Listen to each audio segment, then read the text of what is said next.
Yeah, hello and welcome to Fact Files from the Frontlines as we continue our conversations with doctors who are treating patients and at the front lines of the battle against coronavirus.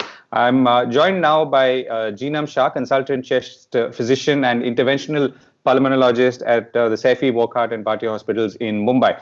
So before I come to him, just a quick background now. Mumbai is standing at about 490 cases plus. And the overall India tally is over 4,000. It's about 4,067 cases and 109 deaths. Maharashtra has 781 cases and is the largest in the country, followed by Tamil Nadu, followed by Delhi. So as cities go, if you take Delhi as a city and Mumbai, then they're pretty much neck to neck at and being the largest metro epicenters of the COVID virus in the country. So, Dr. Shah, thank you very much for joining us. Now, I know that you are attached to the Wockhardt Hospital, but you're not able to go back in because you've been in a way locked out because there was spread in the hospital itself, and some 26 nurses and 3 doctors were tested positive. So, till that point, you were treating patients. So, tell us about what the current situation is and so on. First of all, I'd like to thank inviting me at the show. So, yes, I'm treating patients in Wockhardt Hospital as well as Saifi Hospital. Both those hospitals have COVID patients. When I was treating two separate sections for COVID patients and non-COVID patients. So, what happened was one patient unfortunately came in with some cardiac complaints. So, he had under and all those kind of procedures which are required for a cardiac patient. Yeah. Subsequently, the patient was actually recovering from his condition, but post-recovery, he developed fever. And that is the time that we tested him for a COVID infection and actually turned out to be positive. Yeah. So those kind of presentations are very rare for COVID to present directly as a cardiac complaint. But in those kind of situation, we never suspect. We generally suspect a COVID infection when you have a respiratory complaint. So unfortunately, in this patient, because we lost out on this 5 to 7 days period when he was actually infective, he actually ended up infecting a lot of nurse and a lot of healthcare workers around him. That is why we have many positive cases in Wockhardt, not necessarily having enough PPEs. The reason was something else only. So yeah, the Wockhardt hospital is actually right now in a lockdown situation. No patients have been admitted now. But Saifi now has started taking admissions. Briefly, they had also been in a lockdown because one patient had come out to be positive in Saifi. Yeah. So briefly, it was under lockdown. Now again, Saifi has started working. As of now, Saifi Hospital has around 50 beds for COVID patients, and gradually they are filling it up.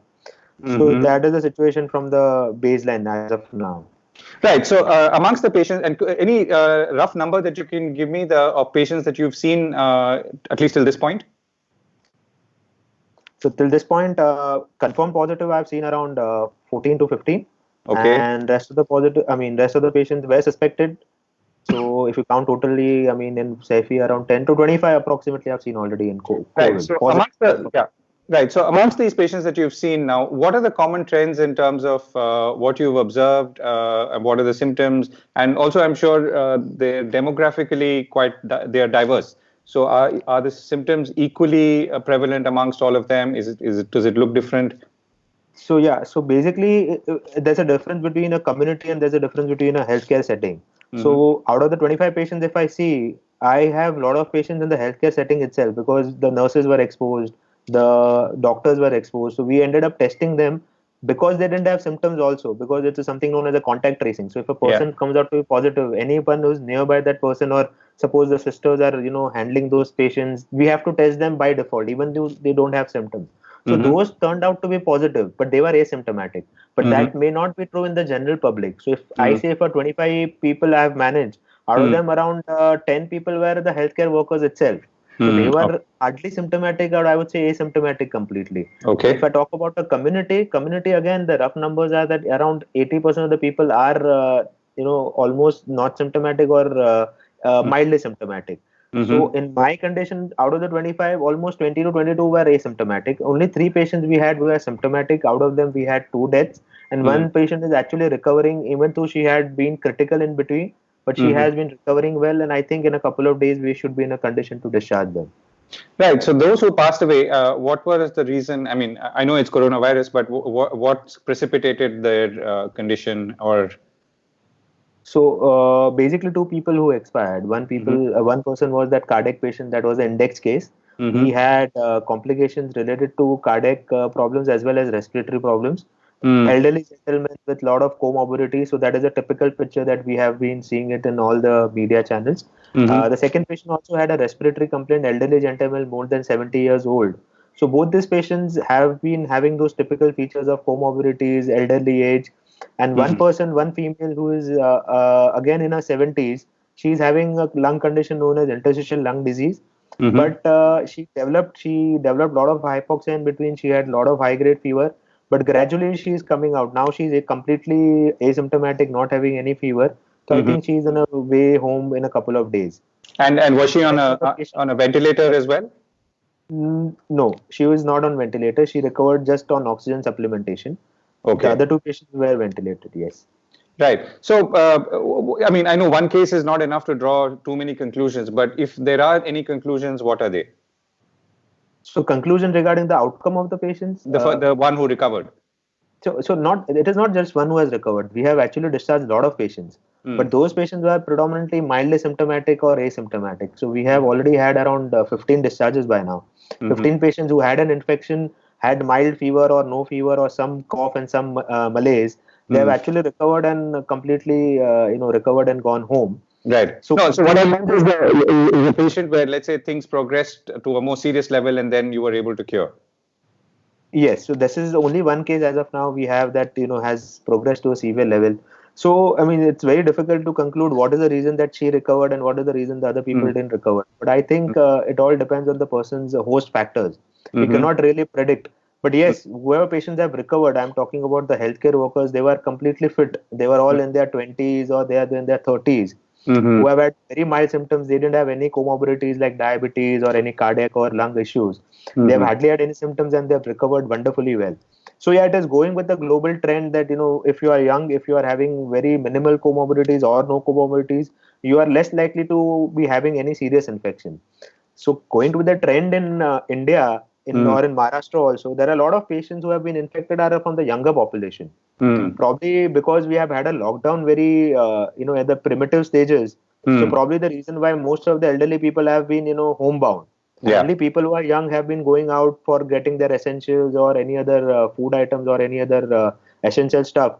Probably they have been exposed because they have been going out and they are getting infected. That is Right. actually a good thing.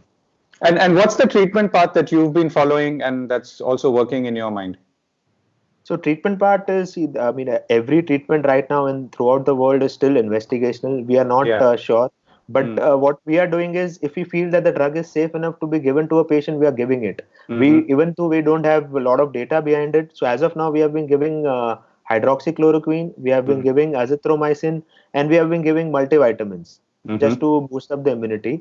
Apart Mm. from that, any symptomatic treatment if required, that is, if the patient has fever, we are giving paracetamol. If the patient has low oxygen levels, we are giving oxygen supplementation and ventilator support and SOS. So that Mm. is the treatment protocol that we are following, and I think that is the standard everywhere across India.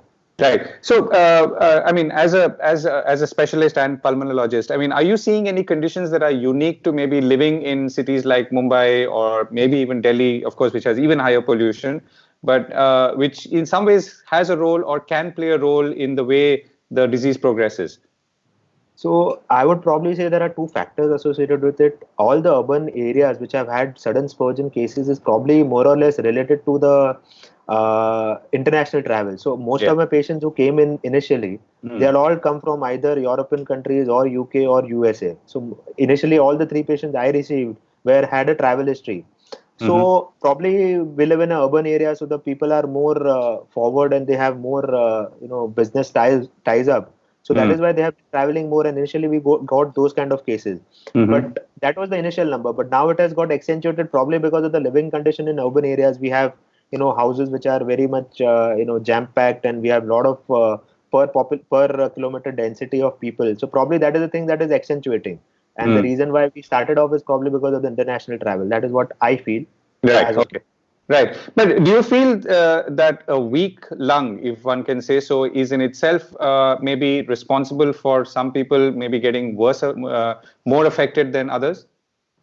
Yes, absolutely. So it is a known condition. So cardiac conditions tops the list. Whatever literature is there available, cardiac condition is the most risky condition to develop a COVID infection, followed by hypertension and diabetes and chronic lung diseases like ILDs and asthmas.